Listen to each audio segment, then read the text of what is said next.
Il y a un instant silencieux, presque imperceptible, où quelque chose en nous se brise, comme le craquement discret du bois ancien sous le poids du temps.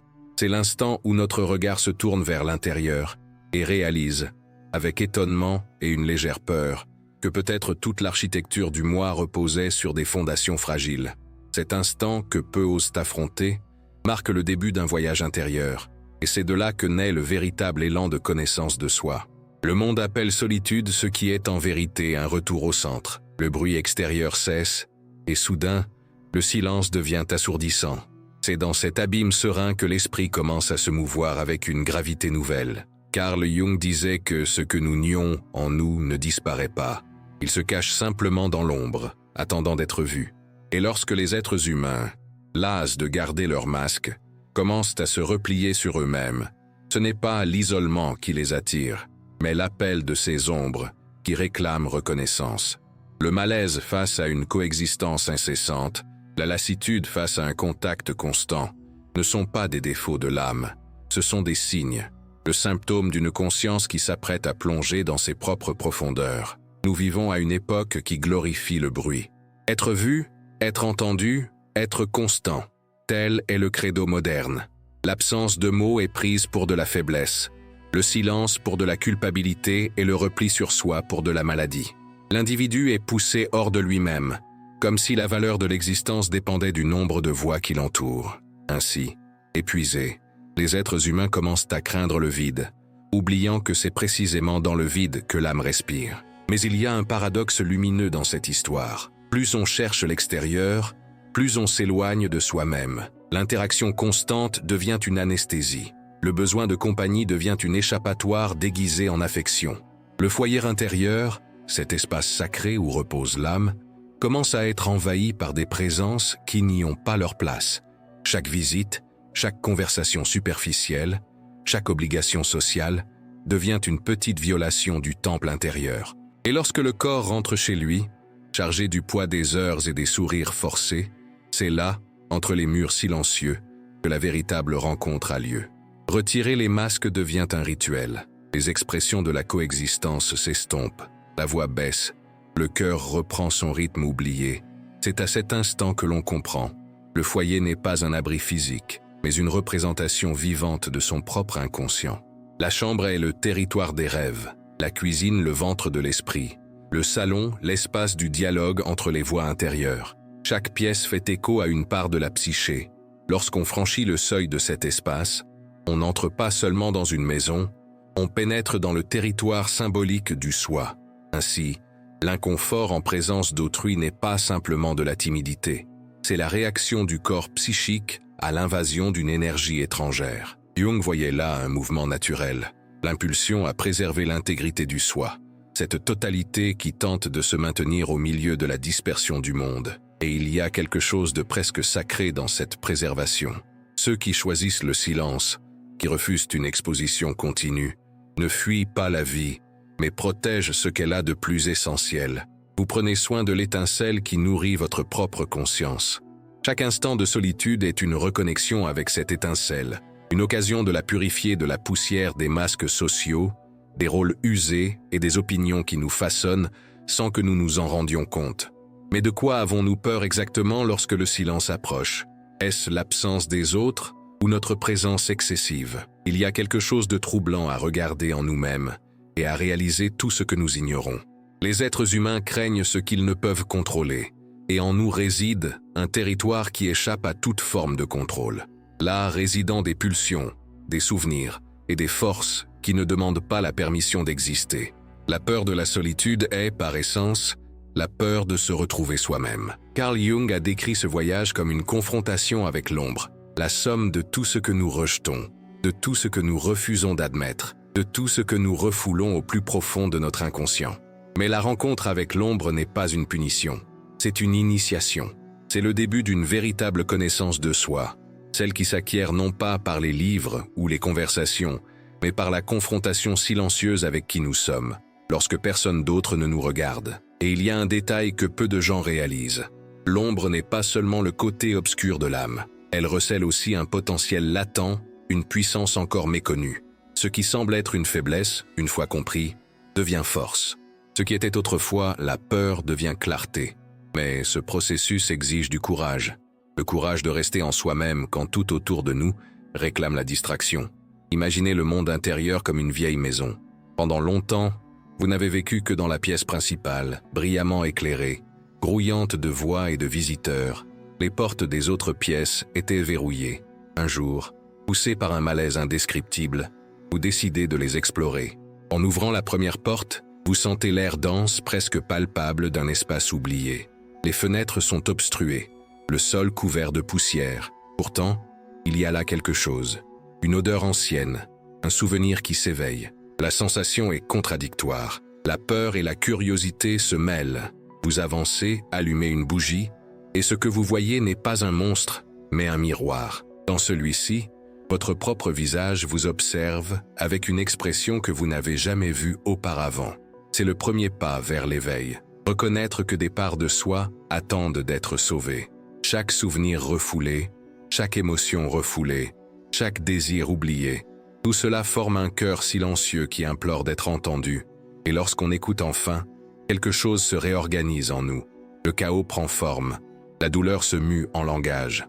Cependant, ce processus a un prix, la perte de la superficialité. Ceux qui commencent à voir leur moi intérieur ne peuvent plus vivre de la même manière au milieu du bruit du monde. Les conversations banales perdent leur saveur, les rencontres vides deviennent insupportables. Un besoin quasi physique d'authenticité émerge. Et c'est là que l'isolement cesse d'être un refuge pour devenir un hôtel. L'être humain qui apprend à être avec lui-même trouve une forme de liberté qu'aucune foule ne peut offrir. Mais que se passera-t-il lorsque cet être tentera de retourner à la vie ordinaire? Parviendra-t-il à conserver la même pureté intérieure face aux exigences extérieures? Parviendra-t-il à regarder les autres sans projeter sur eux les ombres nouvellement perçues? Trop se connaître soi-même comporte un danger caché, celui de réaliser que presque tout autour de nous est illusoire. Et c'est peut-être pourquoi beaucoup s'arrêtent à mi-chemin. La connaissance de soi est inconfortable. C'est une destruction créatrice. Tout ce qui était solide se dissout, et ce qui émerge à sa place reste indéfini. Mais, pour Jung, c'est précisément sur ce terrain incertain que naît l'individuation. Le processus par lequel l'être humain cesse d'être un masque parmi d'autres et devient lui-même dans sa totalité. En fin de compte, comprendre que le foyer est le reflet de l'âme et que l'inconfort avec les autres est l'appel de l'ombre change tout. L'isolement, autrefois perçu comme un échec, se révèle être un rituel. Le silence, autrefois redouté, devient maître. Et l'étranger qui frappe à la porte, visiteur inattendu, souvenir ou rêve, n'est plus seulement l'autre. C'est la vie elle-même qui demande à entrer. Dès que vous comprenez cela, votre foyer intérieur commence à vibrer différemment. Les murs respirent, l'air semble plus dense et la solitude, au lieu d'être une blessure, devient une fenêtre. Vous commencez à pressentir que quelque chose, quelqu'un, vous attend dans la pièce la plus sombre, au-delà des portes encore fermées. Et c'est là, dans cet espace voilé, que la véritable rencontre vous attend. Mais avant de franchir ce seuil, vous devez décider, voulez-vous vraiment voir ce qu'il y a de l'autre côté? Il y a des jours où le monde pèse, invisible. Pas de tragédie, pas de cri, juste une lassitude qui ne vient pas du corps, mais de quelque chose de plus profond, comme si l'âme avait marché trop loin en terre étrangère. C'est à ce moment-là que l'on réalise combien la présence de l'autre peut parfois être une tempête silencieuse en nous. Le toucher, le regard, les mots qui traversent l'air véhiculent des intentions, des souvenirs, des fragments d'énergie qui s'infiltrent sans permission. Au début, il est facile de l'ignorer. L'esprit rationnel trouve des justifications. Mais le corps sait. Il ressent le poids des conversations forcées, l'épuisement déguisé en gentillesse, la subtile oppression dans la poitrine après de longues heures passées ensemble. Carl Jung disait que l'inconscient ne ment jamais. Il parle simplement un autre langage. Et c'est lui qui parle lorsque soudain, nous ressentons le besoin de nous retirer. Ce n'est pas de l'antipathie, c'est de l'autodéfense. C'est l'instinct le plus ancien qui tente de préserver l'intégrité de l'être. Imaginez-vous en train d'assembler un puzzle délicat, essayant de comprendre votre propre conception secrète. Les pièces sont éparpillées, certaines s'assemblant déjà, d'autres encore perdues au fond de votre esprit. Puis quelqu'un entre, touche la table, déplace tout. Il n'y a aucune malveillance dans ce geste, mais le résultat est le même. le schéma s'effondre et le travail doit recommencer. Voilà ce qui arrive lorsque nous laissons le monde envahir notre espace intérieur avant qu'il ne soit prêt à le recevoir. Il y a une femme qui vit seule dans un petit appartement. Elle ne vit pas recluse par dégoût mais par nécessité. Le bruit de la ville, les réunions sociales, les voix pressantes, tout la distrait. Le soir, elle allume une simple lampe, se fait du thé et écoute le son de la bouilloire comme si elle écoutait un oracle. Là, dans ce simple rituel, elle se retrouve. Les murs gardent leur silence. Les plantes poussent lentement et l'air semble chargé d'une présence invisible, peut-être la sienne. Quand quelqu'un sonne à la porte à l'improviste, son cœur s'emballe. Elle hésite, non pas par peur de l'autre, mais parce qu'elle sait que la présence de quelqu'un pourrait briser quelque chose de subtil. Le fil d'une conversation silencieuse qu'elle entretient avec son propre esprit. Carl Jung voyait le foyer comme un symbole vivant de l'âme. Dans les rêves, il apparaît fréquemment. Vieilles maisons, pièces inconnues, caves oubliées, greniers chargés de souvenirs. Rêver d'une maison, c'est rêver de soi. L'étage représente l'intellect, les idées.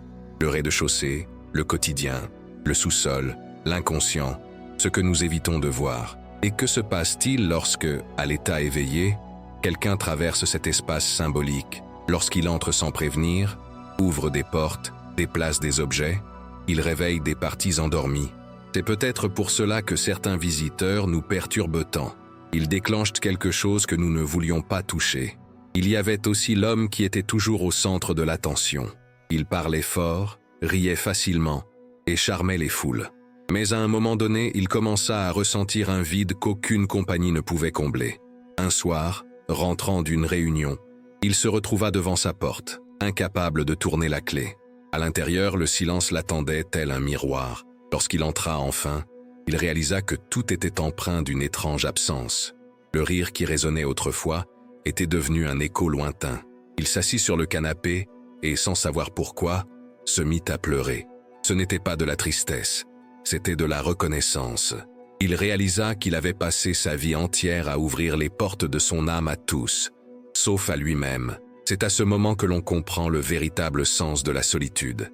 Ce n'est pas une punition, c'est un appel. C'est une invitation à retourner à l'intérieur et à réparer les fissures. Mais ce retour est exigeant. Il nous force à affronter ce que nous avons toujours évité. La peur d'être invisible, la terreur du silence, l'inconfort de ne pas avoir de rôle à jouer. Et pourtant, c'est sur ce terrain aride que l'authenticité s'épanouit. Accepter son propre rythme a quelque chose de profondément transformateur. Certains sont faits pour la foule, d'autres pour la plongée. Jung nous rappelait que l'individuation est un processus solitaire, car personne ne peut le faire à notre place. Il faut du temps, de la patience et surtout, du courage pour vivre en sa propre compagnie. Chaque minute de silence devient un miroir qui renvoie une nouvelle image. Au début, le reflet est étrange, déformé, presque menaçant. Puis, lentement, un visage plus clair émerge. Non pas celui que nous montrons au monde, mais celui qui a toujours été caché derrière notre regard. Le problème, c'est qu'on nous a appris à nous méfier du silence. La culture nous enseigne que le bonheur réside dans l'expansion, l'interaction, le partage. Être seul est ressenti comme un échec, un signe d'inadaptation. Ainsi, beaucoup fuient leur propre existence, remplissant chaque espace de bruit, chaque instant de stimulation. Mais l'âme, privée de répit, commence à s'affaiblir. Petites irritations, insomnie, sentiment constant d'épuisement, tels sont les messages qu'elle envoie pour réclamer un répit. Ignorés, ils se transforment en crise. Et c'est alors que la vie, avec sa sagesse inconfortable, nous force à nous replier sur nous-mêmes. Un rejet, une séparation, une perte. Ce qui semble être un désastre est, en réalité, l'impulsion nécessaire aux retrouvailles. Dans ces moments-là, la maison redevient un miroir. Remarquez, certains jours, l'espace paraît plus lourd, comme si les murs absorbaient l'attention. D'autres fois, l'air devient léger, transparent. Cela se produit parce que l'espace physique réagit aux émotions.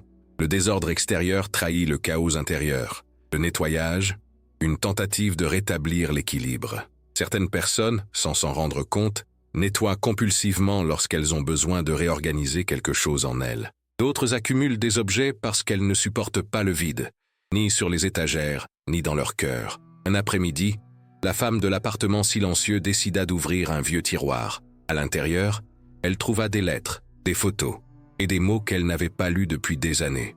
En les touchant, elle ressentit un vertige. C'était comme si chaque morceau de papier libérait un fragment d'émotion refoulée. Elle pleura, rit et resta immobile de longues minutes. Finalement, elle brûla tout. Les cendres flottèrent comme de petites confessions libérées. Cette nuit-là, elle dormit paisiblement. Pour la première fois depuis longtemps, elle rêva d'un escalier descendant vers un sous-sol éclairé. Elle se réveilla avec le sentiment que quelque chose en elle s'était réconcilié. Jung expliquerait: la descente est le mouvement naturel de l'âme en quête d'intégration. L'inconscient n'est pas un ennemi, c'est un territoire fertile à cultiver. Lorsque nous nous laissons aller à cette descente, nous rencontrons non pas des monstres, mais des aspects de nous-mêmes qui implorent simplement la lumière. La femme, en ouvrant ce tiroir, initia sans le savoir un rituel archétypal, celui de la confrontation avec l'ombre. L'homme dans la foule, pleurant seul sur le canapé, fit de même. Chacun, à sa manière, entendit l'appel de l'âme à revenir à son centre. Mais ce retour présente un paradoxe troublant. Plus nous nous connaissons, plus nous réalisons combien les autres reflètent nos parts cachées. Cet ami qui nous irrite, ce collègue qui suscite l'envie, cet inconnu qui nous gêne, tous sont des miroirs d'aspects méconnus. L'ombre se projette sans cesse dans le monde. Et lorsque nous commençons à la voir, le monde change de couleur. Les gens cessent d'être de simples personnes. Ils deviennent des symboles, des messagers, des fragments de notre propre inconscient se manifestant devant nous. C'est pourquoi certaines visites nous perturbent tant. Elles ne sont pas seulement porteuses de mots, mais de vibrations qui résonnent en nous. Peut-être l'énergie qui nous dérange chez l'autre est-elle l'écho d'une part de nous-mêmes, en quête de reconnaissance. Ainsi, l'inconfort n'est pas signe de rejet, mais de révélation. L'autre devient un miroir vivant, et chaque rencontre, une invitation à la lucidité. En fin de compte, comprendre cela transforme complètement notre façon d'être au monde. Il ne s'agit plus d'éviter les gens, mais d'établir des relations conscientes. Le silence intérieur cesse d'être une échappatoire pour devenir une source. La solitude cesse d'être une absence pour devenir un épanouissement. L'âme, une fois reconnue, apprend à ouvrir et fermer ses portes avec sagesse. Elle accueille ce qui nourrit, rejette ce qui perturbe et accueille ce qui enseigne. Et puis quelque chose de nouveau commence à émerger. C'est une sérénité indépendante des circonstances, une présence qui n'a pas besoin d'être vue pour exister. Le foyer intérieur, autrefois fragile, devient un temple. Les visiteurs autrefois source d'inconfort commencent à être perçus différemment, non plus comme des envahisseurs, mais comme des enseignants inconscients qui mettent notre intégrité à l'épreuve. Cette même nuit, la femme qui se trouvait dans l'appartement entendit à nouveau la sonnette. Cette fois, il prit une grande inspiration et ouvrit la porte. Dehors, il n'y avait personne, juste le couloir vide et le bruit lointain de la pluie. Il sourit. Il comprit que la visite qu'il avait toujours redoutée venait de l'intérieur, et que la véritable invitée, celle qui était enfin arrivée, c'était elle-même. Mais dès qu'elle referma la porte, elle ressentit quelque chose de différent, un léger mouvement dans l'air, comme si l'espace lui-même respirait avec elle. Au fond de la maison, une porte qu'elle n'avait jamais ouverte semblait trembler. Son intuition lui murmurait qu'il restait encore quelque chose à découvrir, une pièce cachée, un espace oublié, où se trouvait peut-être la clé de tout. Et c'est vers ce lieu invisible, encore fermé à la conscience, que l'âme commencera son voyage. Ce qu'elle y trouvera, ombre ou lumière, souvenir ou révélation, sera le mystère qui l'attend lors de la prochaine traversée. Il existe une culpabilité silencieuse qui habite bien des cœurs, celle de vouloir être seule. Elle apparaît masquée, telle une ombre docile, mais son poids est ancestral. Dès le plus jeune âge, nous apprenons que l'amour se mesure à la présence, que la gentillesse se prouve par la disponibilité, que l'isolement est un signe de faiblesse. Ainsi, lorsque le corps exige le silence, l'esprit répond promptement par la peur. Il y a quelque chose qui ne va pas chez moi. Pourtant, ce qui se révèle dans cette impulsion à se retirer du monde n'est pas un échec, mais un souvenir, un rappel profond à l'âme que la rencontre avec le vrai soi exige l'absence de bruit. Carl Jung l'avait compris avec une rare clarté. L'être humain moderne est écœuré par l'exposition constante, car il a oublié la valeur initiatique de la solitude. Nous vivons à une époque où être connecté est devenu synonyme d'exister. Les messages affluent sans cesse, des voix nous interpellent de toutes parts, et même le repos est envahi par les notifications. Le silence est devenu un luxe, et l'immobilité, une hérésie. Ceux qui recherchent l'isolement sont jugés arrogants ou tristes, alors qu'ils répondent à un appel intérieur que la société ne sait plus entendre. Il existe un archétype ancien, une figure qui traverse les mythes et les époques, l'ermite.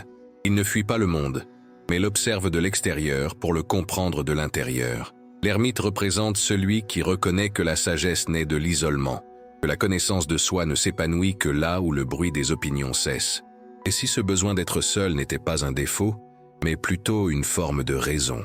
Qui a dit que l'être humain idéal était celui qui ne ferme jamais la porte, qui est toujours disponible, qui transforme son âme en espace public? Peut-être que l'isolement n'est pas le contraire de la vie, mais son cœur secret. Peut-être que les réponses que nous cherchons si désespérément chez les autres n'attendent que le moment où nous osons nous asseoir en silence avec nous-mêmes. Il y a une femme qui travaille dans un bureau bruyant, entourée de gens qui parlent toute la journée. Elle sourit, participe, mais se sent épuisée. Chaque jour, en rentrant chez elle, elle s'allonge par terre dans sa chambre et éteint les lumières. Elle ne veut ni musique, ni conversation, ni compagnie, juste le son de sa propre respiration. Pendant quelques minutes, elle a l'impression que le temps suspend son corps et que son âme revient enfin. On pourrait appeler cela de l'épuisement, mais elle ressent quelque chose de plus. Elle a l'impression que ce moment d'absence est, en fait, le seul instant où elle existe pleinement. Avez-vous déjà ressenti cela? Avez-vous déjà réalisé que parfois le silence guérit plus que n'importe quel mot? Que la solitude, acceptée, a le pouvoir de réunir les morceaux de nous-mêmes que la coexistence disperse? Pourquoi, alors, craignons-nous tant ce vide? Jung affirmait que l'âme parle par symbole, et le symbole de la solitude, au plus profond de la psyché, est l'espace sacré où l'inconscient se manifeste sans phare. Être seul, c'est ouvrir une brèche entre le visible et l'invisible, permettant aux forces anciennes de s'éveiller et de révéler ce qui a toujours été caché. L'ermite des mythes antiques ne recherchait pas l'isolement par égoïsme, mais par nécessité spirituelle. Il savait que, loin du regard du monde, la vérité s'approche, non pas comme une grande révélation, mais comme un murmure que seul le silence nous permet d'entendre. Il y a une scène récurrente dans de nombreux rêves. Quelqu'un traverse une forêt et, arrivé à une clairière, découvre une petite cabane en bois. À l'intérieur, il n'y a qu'une bougie allumée et un miroir. Cette image récurrente et mystérieuse représente le moment où l'inconscient appelle l'individu à se confronter à son propre reflet. C'est là, dans cet espace minimal, que le moi social meurt et que le moi essentiel s'éveille. Le miroir ne montre pas le visage ordinaire, mais le regard de l'âme, celle qui ne se laisse jamais photographier. Mais sommes-nous prêts à cette rencontre? Pouvons-nous supporter de voir ce qui se cache derrière l'image que nous avons construite pour plaire au monde? La solitude, lorsqu'elle est profonde, commence à nous dépouiller. Les justifications se dissolvent, les masques tombent, les rôles deviennent inutiles. C'est dans cet état que s'instaure un véritable dialogue intérieur, et ce que nous y découvrons n'est pas toujours doux. Des souvenirs de promesses non tenues surgissent, de paroles vides de sens, d'amour trahi par peur de la liberté. Chaque souvenir est une bougie allumée dans l'obscurité, révélant des fragments de nous-mêmes que nous avons oublié d'aimer. Une nuit, l'homme des foules, celui qui pleurait seul dans la partie précédente, décide d'errer sans but dans la ville endormie. Les rues sont vides, les vitrines sont sombres, le vent souffle comme un souffle ancien. Il sent quelque chose le pousser, une force silencieuse qui ne vient pas de l'esprit. Sans s'en rendre compte, il atteint le bord d'un lac. La surface de l'eau reflète le ciel sombre et sa propre silhouette. Là, agenouillé, il voit non seulement son propre visage, mais les innombrables visages qu'il a portés dans sa vie. Le père, l'ami, l'amant, le professionnel, le fils, tous se confondent. Et puis, pour la première fois, il comprend que derrière tout cela, il n'y a qu'une seule présence, celle de l'observateur, ce qui a toujours été là, intact, observant. Combien de rôles devons-nous abandonner pour ne garder que l'essentiel? Le silence est-il la voie vers la redécouverte de l'observateur caché derrière nos voix? Carl Jung appelait ce moment l'individuation, le processus de devenir soi-même, sans craindre l'isolement qu'il exige. Pour lui, l'ermite n'est pas une échappatoire à la vie, mais une graine de celle-ci. L'isolement est le ventre où la conscience mûrit, et lorsque l'individu revient au monde après cette immersion, il apporte avec lui une nouvelle perspective, une présence qui rayonne de calme même au cœur du chaos. La véritable sagesse, disait Jung, ne consiste pas à crier plus fort, mais à écouter le silence jusqu'à comprendre ce qu'il essaie de dire. La femme dans l'appartement silencieux, après l'épisode de la porte et de la pluie, commença à remarquer de légers changements. L'air de sa maison semblait vibrer différemment. Elle rêvait de couloirs s'étendant au-delà des murs familiers, de portes s'ouvrant d'elles-mêmes sur des fenêtres donnant sur le vide. Elle se réveilla le cœur battant, comme si quelque chose l'appelait. Un jour, elle ressentit le besoin de suivre cet appel et se mit à parcourir les pièces avec le sentiment que quelqu'un l'observait, non pas une présence extérieure, mais un écho intérieur, une conscience qui l'attendait depuis longtemps. Avez-vous déjà eu l'impression que quelque chose en vous observe tout, silencieusement, patiemment, comme s'il attendait le moment d'être reconnu? C'est à cet instant qu'elle s'arrêta devant cette porte ancienne, celle-là même qui avait tremblé auparavant. Il toucha la poignée avec précaution. Le métal était froid, presque vivant. Une peur inexplicable le parcourut. Que se passerait-il si elle l'ouvrait? Peut-être rien, peut-être tout. Il prit une grande inspiration et tourna la clé. Le déclic résonna dans la maison comme un coup de tonnerre dans une pièce close. De l'autre côté, l'obscurité semblait respirer. Le mystère de la connaissance de soi commence là, au seuil entre le connu et l'inconnu, entre la pièce illuminée et la chambre où le temps a oublié de s'écouler. Jung disait que pour que quelque chose de nouveau naisse, l'ancien doit mourir, et cette mort est rarement agréable. La peur que nous ressentons devant nos propres portes intérieures est la même que celle que nous ressentons face au changement. La femme fit un pas, et le plancher craqua. La faible lumière révéla des fragments d'objets anciens, peut-être des souvenirs. Dans l'air, une odeur familière, celle de l'enfance, des premières peurs, des premiers rêves. Au centre de la pièce, quelque chose brillait, un miroir voilé. Elle s'approcha avec hésitation et retira le voile. L'image reflétée n'était pas seulement la sienne. C'était une mosaïque de visages, d'âges, d'expressions. La femme qu'elle avait été, l'enfant qu'elle avait oublié, la vieille femme qu'elle serait encore. Dans ce reflet aux multiples facettes, elle voyait l'ensemble pour la première fois. Elle pleura, non pas de tristesse, mais de reconnaissance. Et si la connaissance de soi n'était pas un chemin pour atteindre un nouveau soi, mais pour se souvenir de tous les soi que nous avons été et que nous sommes encore. Le miroir semblait vibrer d'une vie propre. L'espace d'un instant, la femme sentit quelque chose en elle se dilater, touchant l'invisible. Ce n'était pas de la peur, c'était de l'abandon. Elle comprit que cette pièce, sombre, cachée, oubliée, était le symbole de son âme à l'état brut. Tout ce qu'elle avait évité, tout ce qu'elle avait nié était là, implorant la lumière, et pour la première fois, elle ne recula pas. En quittant la pièce, les murs de la maison me parurent plus lumineux. La lumière y pénétrait différemment. Le silence n'était plus un fardeau, mais une musique. Pourtant, je savais que ce n'était que le début. Franchir la première porte est toujours le début du vrai chemin. Et maintenant, une question demeure. Que se passe-t-il lorsque, après avoir vu notre propre reflet, nous découvrons qu'il n'y a plus assez de miroirs pour contenir qui nous sommes? Il y a un moment de la journée où le silence semble s'épaissir. Ce n'est pas seulement une absence de son, mais une substance invisible, presque palpable, qui emplit l'air et modifie le temps. C'est à ce moment-là que nous prenons conscience d'une vérité dérangeante. Lorsque nous sommes seuls, nous sommes plus nous-mêmes qu'à tout autre moment. Il y a quelque chose de révélateur dans cette retraite, une sincérité indescriptible, une lucidité qui se manifeste lorsque le monde se tait enfin. Carl Jung disait que l'âme se nourrit d'images et de silence. C'est peut-être pourquoi l'isolement, loin d'être un vide, devient plénitude. Ceux qui nous sapent, qui exigent notre présence constante, qui font de la coexistence une obligation, ne sont pas mauvais.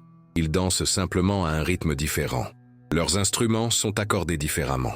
Si certains ont besoin de bruit pour se sentir vivants, d'autres ne respirent paisiblement que lorsque les sons du monde s'estompent. L'erreur consiste à croire qu'il existe un modèle universel d'existence, alors qu'il existe en réalité une infinité de façons de vibrer.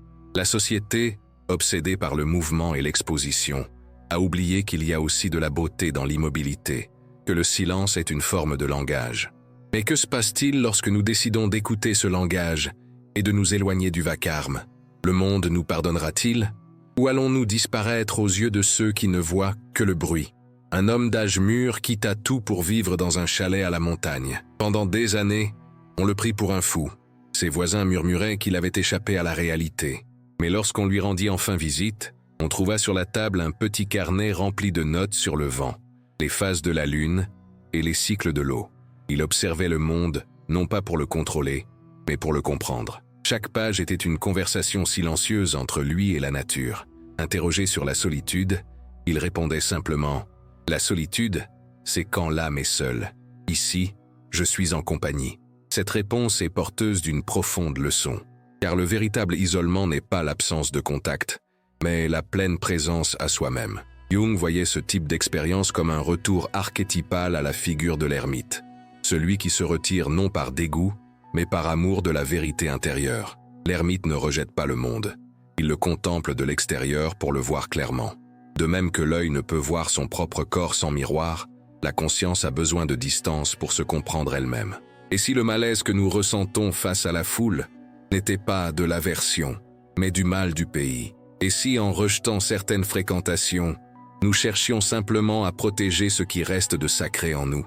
On raconte avec curiosité que des personnes, après de longues périodes de silence, ont commencé à percevoir des sons subtils, le craquement du bois, le murmure lointain de l'eau, et même leur propre battement de cœur. Avec le temps, ces sons se sont transformés en langage symbolique. Un moine tibétain a raconté qu'après des années d'isolement, il avait entendu son propre souffle prononcer le nom de quelque chose qu'il ne pouvait traduire, mais qui signifiait « origine ». Jung pensait que ce type de phénomène est la communication inconsciente dans sa forme la plus pure. Lorsque l'esprit est immobile, l'esprit parle. Il existe cependant un paradoxe. Plus nous nous rapprochons du silence, plus nous prenons conscience que le bruit du monde nous habite. Même dans la solitude, nous portons en nous les voix qui nous ont façonnés. Attente, culpabilité, exigence. L'esprit, habitué au bruit, tente de combler ce vide par des souvenirs. Ce n'est qu'après avoir affronté ce tourbillon que le véritable calme s'installe. La solitude n'est donc pas un refuge immédiat, c'est un champ de bataille intérieur. Avez-vous déjà essayé de rester dans un silence absolu pendant 1 heure? Il ne s'agit pas de se taire, mais de suspendre toute stimulation. Pas de musique, pas d'écran, pas de lecture, pas de conversation. La première minute est paisible, la seconde apporte l'ennui. Puis, images, pensées, vieux souvenirs refont surface. Et si vous persistez, le silence commence à révéler ce qui vit vraiment en vous. C'est pourquoi peu de gens supportent le silence. Il n'est pas agréable au début, il est trop révélateur. Une femme raconta un jour qu'après une semaine sans contact humain, elle se mit à rêver de visages inconnus qui lui parlaient dans des langues qu'elle ne comprenait pas. En écrivant ces mots au réveil, elle réalisa qu'ils formaient des phrases aux significations symboliques, des messages sur le pardon, le temps et l'acceptation. En lisant Jung, elle trouva une explication. La psyché, privée de bruit extérieur, entre en dialogue avec l'inconscient collectif, ce vaste océan d'images et d'archétypes qui habite toute l'humanité. Ce qui semblait être de la folie était en réalité l'âme se rappelant qu'elle est faite de la même étoffe que le monde. Mais que se passerait-il si nous voyions tous à nouveau? Si l'humanité entière apprenait à écouter cette voix ancienne qui ne parle qu'en silence? Peut-être redécouvririons-nous ce que le progrès a pris soin d'oublier, la simplicité de l'être. La femme dans l'appartement silencieux commença à ressentir cela. Après avoir ouvert la porte de la pièce secrète, elle passa des journées entières dans un état d'étrange sérénité. Le temps semblait ralentir. Certains matins, le soleil entrait par la fenêtre avec une luminosité nouvelle, presque liquide. Elle commença à remarquer des coïncidences. Une chanson qui jouait au moment précis où elle pensait à quelque chose. Un objet tombant tout seul, une bougie s'éteignant sans vent. Au début, elle crut que c'était son imagination, mais il y avait un schéma. C'était comme si la maison entière était devenue une extension de son inconscient, réagissant à chacune de ses émotions. Carl Jung a décrit des phénomènes similaires sous le nom de synchronicité, des événements extérieurs, reflétant des états intérieurs, avec une précision symbolique. La femme, sans le savoir, vivait cette danse invisible entre l'intérieur et l'extérieur. Chaque détail était un message. Une fissure dans le mur révélait où l'âme souffrait encore. Une fleur éclosant spontanément dans un vase sec révélait où le désir avait rené. Le monde matériel devenait le miroir de la psyché. Et le plus surprenant, plus elle acceptait le silence, plus elle se sentait épanouie. La solitude, autrefois redoutée, était devenue une source d'énergie. Elle n'avait plus besoin de fuir les gens. car la peur du contact s'était dissipée. Elle pouvait être au milieu d'une foule et en rester le centre. Vous êtes-vous déjà senti entier au milieu du chaos? Avez-vous déjà éprouvé l'étrange sensation d'être pleinement présent, même lorsque le monde autour de vous s'effondre? Certains disent que cet état est le début de la véritable liberté, non pas la liberté d'aller et venir, mais la liberté d'être. La femme commença à comprendre que l'isolement n'était pas une destination, mais un passage. L'isolement lui avait appris à voler de ses propres ailes. Lorsqu'on se connaît profondément, il n'est plus nécessaire de se défendre. L'autre cesse d'être une menace et devient un miroir, un compagnon de route, un reflet des possibles. Mais il y avait autre chose, quelque chose qu'elle ne comprenait pas encore pleinement. Une nuit, elle fut réveillée par un léger bruit provenant de la pièce obscure. Ce n'était pas un bruit, c'était une mélodie, une note grave, comme un murmure lointain. Elle s'avança vers lui, guidée seulement par la faible clarté de la lune. L'air était épais, presque vibrant. Au centre de la pièce, le miroir voilé était devenu translucide, révélant non pas un reflet, mais un paysage, des montagnes, des rivières, un ciel orangé. Et à l'horizon, une silhouette s'avançait lentement vers elle. Ce n'était ni un homme ni une femme, mais une présence lumineuse et familière. À cet instant, il comprit que le miroir ne lui montrait ni le passé ni l'avenir, mais son propre intérieur. La silhouette qui s'approchait était lui-même, non pas celui qui vivait dans le monde, mais celui qui observait le monde derrière ses yeux. La rencontre avec le soi, comme le décrivait Jung, est toujours précédée d'émerveillement. La reconnaissance d'être à la fois l'observateur et l'observé. La femme tendit la main vers le miroir et la silhouette fit de même. Lorsque leurs doigts se touchèrent presque, le verre se dissout comme de l'eau et une chaleur parcourut tout son corps. Il n'y avait plus de distinction entre l'intérieur et l'extérieur. Tout n'était plus qu'un espace de conscience. Puis le bruit cessa. La nuit resta immobile. Regardant autour d'elle, elle réalisa que toute la maison respirait avec elle. L'air était vivant. La solitude, enfin, avait révélé son visage le plus profond. Ce n'était pas une absence de compagnie, mais une communion avec tout. Et c'est à ce moment-là que l'histoire franchit une étape invisible. Car une fois qu'on découvre que le silence est une présence, on ne peut plus jamais revenir au bruit de la même manière. Mais qu'advient-il après cette rencontre? Que se passe-t-il lorsque l'âme, se reconnaissant entière, doit retourner au monde fragmenté? Quelle forme prend celui qui a traversé le miroir et apporté avec lui le son de l'invisible? Peut-être la réponse est-elle sur le point de se révéler, non pas sous forme de théorie, mais d'événements. Quelque chose commence à bouger, silencieusement, derrière les murs de la conscience. Quelque chose qui prépare le prochain seuil. L'air était lourd cette nuit-là. La femme se réveilla, le cœur battant, sentant quelque chose de différent dans la pièce. Le silence, auparavant serein, semblait maintenant vibrer, comme porteur d'un message. Elle s'assit au bord du lit, observant la pièce plongée dans l'obscurité. La maison était vivante. Chaque meuble, chaque ombre, chaque souffle semblait habité par une conscience. C'était comme si, après la rencontre dans le miroir, quelque chose s'était irréversiblement ouvert. Le monde intérieur avait débordé. Et maintenant l'invisible se déplaçait entre les murs. Carl Jung écrirait qu'à ce stade, l'inconscient cesse d'être un simple territoire caché et commence à se manifester dans le quotidien, en quête d'intégration. La femme comprit, sans un mot, que c'était le début du véritable voyage. Elle s'approcha de la fenêtre et observa la rue déserte. La ville dormait, mais l'air semblait vibrer d'une énergie souterraine. Quelque chose l'appelait à la fois de l'intérieur et de l'extérieur. C'était une sensation paradoxale. La peur et la fascination se mêlaient. Elle retourna au centre de la maison, guidée par sa seule intuition. Le sol craqua sous ses pieds, comme s'il réagissait à sa présence. Lorsqu'elle atteignit le salon, elle vit que le miroir, celui qui s'était dissous, reflétait désormais l'image intacte de la maison, mais avec un détail impossible. Dans le reflet, les lumières étaient allumées et une silhouette immobile la regardait. Elle sentit un frisson lui parcourir l'échine. C'était elle, mais il y avait quelque chose de différent dans ce regard. Ce n'était ni la peur ni la curiosité de leur précédente rencontre, mais une présence qui en savait plus qu'elle ne pouvait comprendre. La femme s'approcha lentement. Le reflet l'observait sereinement, comme s'il s'attendait à ses retrouvailles. Lorsqu'elle se retrouva face à la vitre, elle entendit sa propre voix venir de l'autre côté. « Maintenant, tu dois décider. » Les mots résonnèrent clairement, mais les lèvres du reflet restèrent immobiles. « Décider quoi ?» pensa-t-elle, n'osant pas parler.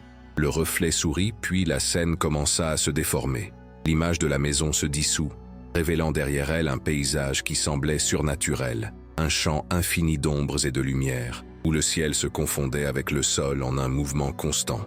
La femme sentit une force irrésistible l'attirer vers elle. Elle tenta de résister, mais la gravité l'emporta sur toute volonté. En quelques secondes, le miroir se transforma en un passage qu'elle franchit. De l'autre côté, le temps n'existait pas. Elle avait la sensation d'être à la fois éveillée et en train de rêver. Le sol était liquide et ferme à la fois, et l'air vibrait de couleurs. Elle réalisa que chaque émotion qu'elle ressentait façonnait l'environnement. La peur assombrissait tout. La curiosité apportait la lumière. L'amour agrandissait l'espace. C'était comme marcher dans son propre esprit. Elle comprenait qu'elle était dans son propre inconscient, le territoire où coexistaient toutes les versions d'elle-même. Carl Jung appelait ce lieu la plénitude psychique, le soi, le noyau de la conscience qui contient tout ce que nous étions, sommes et pouvons être. Là, la femme vit des fragments de sa vie émerger et se dissoudre. L'enfant effrayé, la jeune femme rêveuse, l'adulte qui avait appris le silence. Chaque image était accompagnée d'une émotion pure et non dissimulée. La souffrance n'était pas une douleur, c'était une révélation.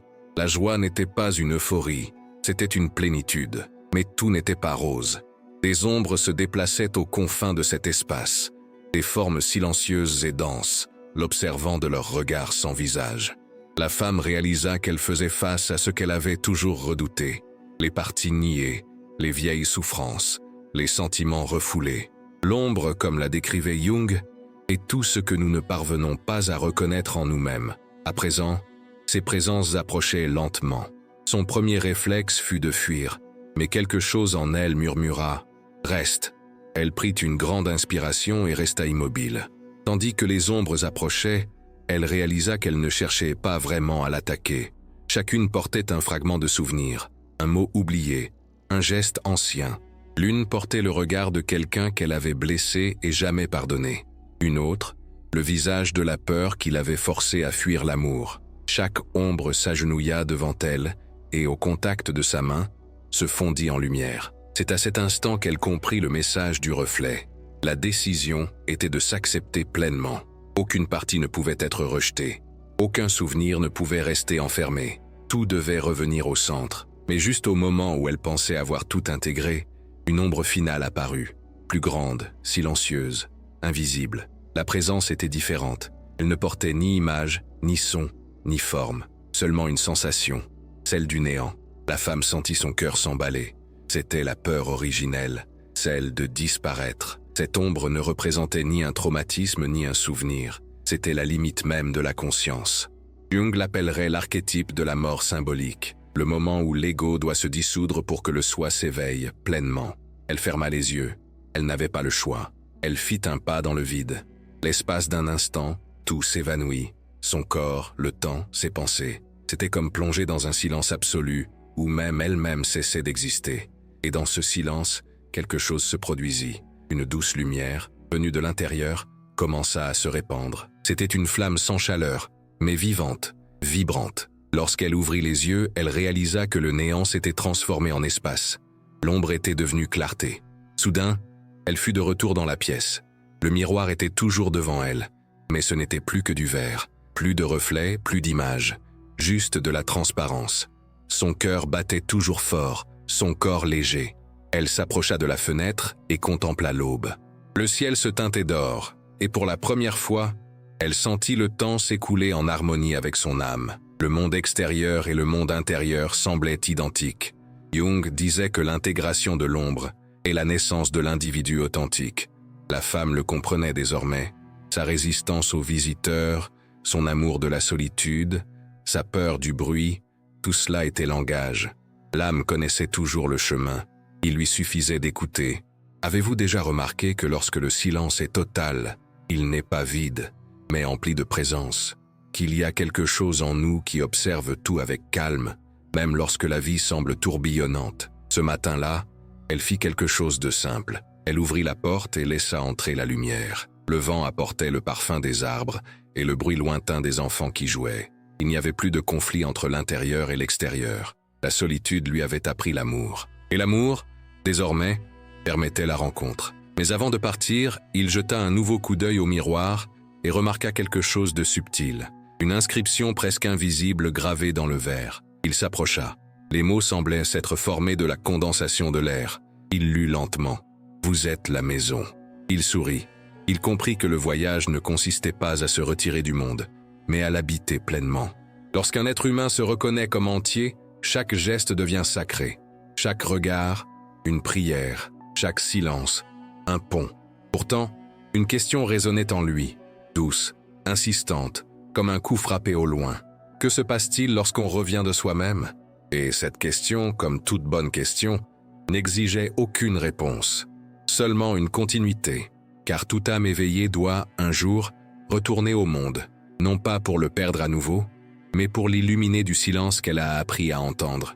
Le miroir resta là, inerte, reflétant le vide profond du matin.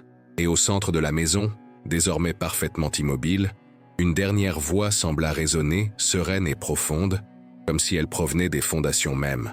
Le chemin ne s'arrête pas ici, il est simplement devenu visible. Et c'est ainsi qu'entre la lumière et le silence, elle réalisa, avec la clarté d'un éveil, que sa véritable demeure n'avait jamais été à l'extérieur. Elle l'avait toujours attendu, patiemment, au plus profond de son cœur.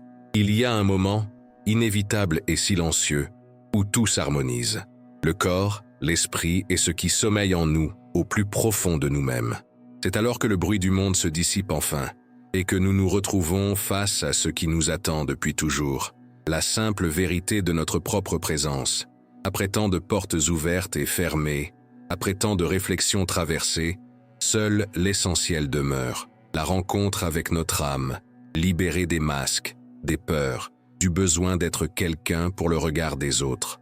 C'est à cet instant que nous comprenons que la solitude n'a jamais été une absence, mais le chemin le plus direct vers notre demeure intérieure. Carl Jung appelait cela l'individuation, affirmant qu'en elle, l'être humain cesse d'être un fragment pour devenir une plénitude. La femme, désormais en paix, vit dans le même appartement. Les murs sont les mêmes, mais tout a changé. Il n'y a plus de tension entre l'intérieur et l'extérieur, ni de peur de la présence d'autrui. La sonnette retentit parfois, et elle ne ressent plus le serrement de sa poitrine. Elle choisit simplement consciemment quand ouvrir la porte et quand garder le silence. Elle a appris que dire « non » est une forme d'amour, et que tout vrai « oui » ne vient que lorsque le cœur est entier. Le miroir est toujours là, accroché au mur, mais il est devenu transparent. Il reflète désormais le monde avec sérénité. Et parfois, lorsqu'elle passe devant, elle ressent une légère vibration, comme si le verre respirait avec elle. Carl Jung disait que l'âme est un organisme vivant, et que tout ce que nous nions en elle continue d'agir silencieusement jusqu'à ce qu'il soit reconnu. C'est pourquoi la connaissance de soi n'est pas un luxe, mais une nécessité. Tant que nous n'apprenons pas à écouter ce que l'inconscient essaie de nous dire, nous vivons des schémas répétitifs, attirant les mêmes situations, revivant la même douleur sous des visages différents.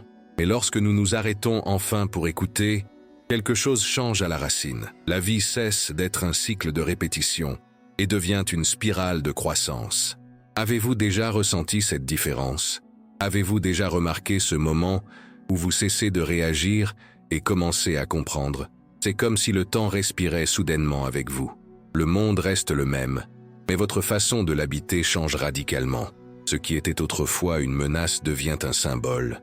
Ce qui était autrefois la peur devient maître. La véritable liberté ne réside pas dans le fait de tout faire, mais dans la reconnaissance de ce qui compte vraiment. L'âme a besoin d'espace pour respirer. Elle a besoin de temps, de silence et de bienveillance. C'est dans cet intervalle entre deux pensées que l'inconscient révèle sa sagesse. En vous autorisant au silence, vous commencez à percevoir des signes subtils, coïncidences, intuitions, rêves qui semblent être des réponses. Ces expériences ne sont pas surnaturelles, elles sont profondément humaines. Jung appellerait cela la synchronicité, le langage du monde qui s'adresse directement à votre moi intérieur. Mais comment appliquer tout cela à notre quotidien? Comment transformer l'apprentissage symbolique en pratique concrète? La réponse est simple mais profonde. Commencez par l'espace qui vous entoure. La maison, comme l'observait Jung, est l'expression visible de l'âme. Ranger la maison, c'est, symboliquement, organiser l'inconscient.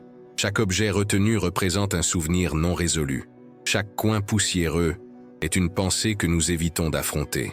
Lorsque vous faites le ménage, lorsque vous ouvrez les fenêtres, lorsque vous réorganisez l'espace, vous ne déplacez pas seulement des objets, vous déplacez de l'énergie psychique. Essayez de transformer l'acte de faire le ménage en un rituel silencieux.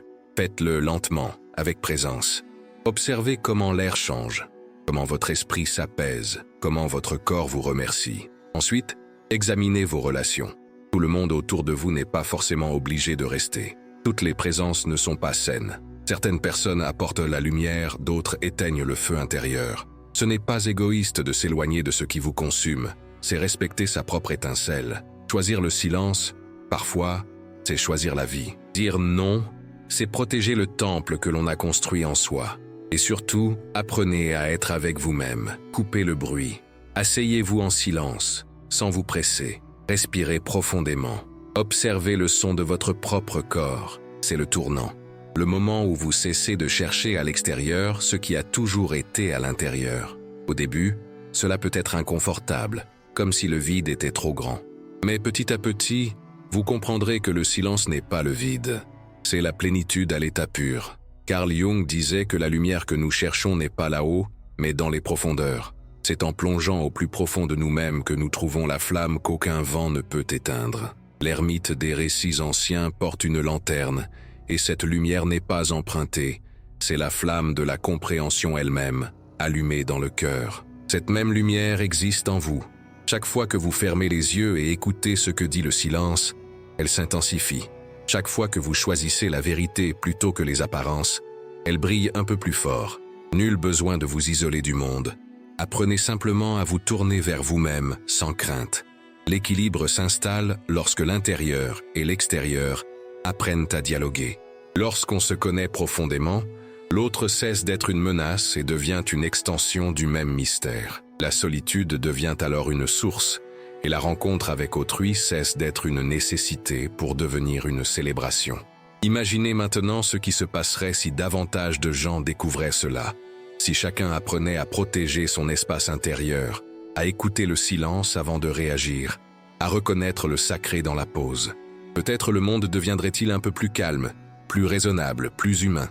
Peut-être la paix que nous recherchons si désespérément à l'extérieur prendrait-elle enfin racine en nous. Alors, accordez-vous un geste simple. Fermez la porte, respirez profondément et écoutez ce que le silence a à vous dire. Peut-être vous révélera-t-il ce que vous avez toujours su, mais oublié à cause du bruit. Le véritable foyer n'est pas là où l'on vit, mais l'espace où votre âme peut se reposer. Et maintenant que vous êtes arrivé jusqu'ici, que vous avez parcouru ce chemin de découverte de soi avec moi, je vous invite à franchir une nouvelle étape. Non seulement comprendre, mais vivre. Accordez-vous un moment de votre journée pour être seul. Éteignez votre téléphone, tamisez les lumières et écoutez. Peut-être que rien ne se passera, et pourtant, tout changera. Car le silence, accueilli avec amour, devient révélation. Si ce voyage vous a touché, si à un moment donné de ce récit vous avez trouvé votre propre reflet, partagez-le avec moi. Laissez un commentaire, même anonyme, un mot, un sentiment, une pensée. Chaque voix qui se manifeste dans le silence aide aussi les autres à s'éveiller. Et si vous souhaitez poursuivre ce voyage de découverte de soi et de symbolisme avec moi, abonnez-vous à la chaîne. Il reste encore beaucoup à explorer dans le territoire invisible de l'être. Aimez, commentez, abonnez-vous, mais avant tout, respirez. Car ce que vous cherchez n'est pas ailleurs, il est là, là où le silence commence à vous écouter.